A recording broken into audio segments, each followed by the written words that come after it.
I don't think that anybody who's the child of survivors can say that they had the average childhood. Both my parents were concentration camp survivors. They came from different parts of Poland and probably would never have met if it had not been for the war. I always knew what had happened to my parents, and especially because I started to ask questions about why I had no grandparents, it became obvious to me that our family was different from everybody else's and that there were stories there that I needed to understand. I was here at the U.S. Holocaust Memorial Museum as part of a group of teachers, and a bunch of us went up to the survivor registry so that I could show them my parents' records. I thought I had seen them all. I was shown a document that was a list of forced laborers. On that document were the names of my father, my uncle, and my grandfather.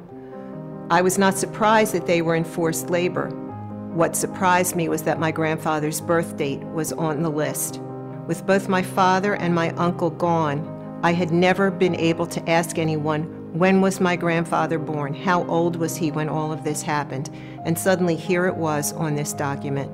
Nobody can fathom what it means when you say 6 million people died, but everybody understands what it means when you talk about a family and what happened to them.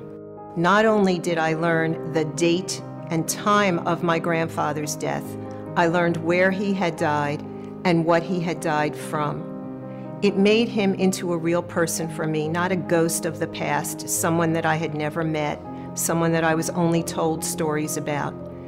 The fact that there were documents to prove that he had once lived and that he had died, that was an amazing find for me.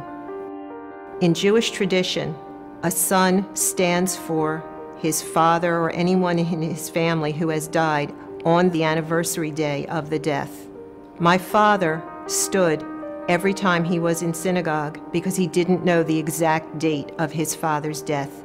It would have meant a great deal to him to have that information.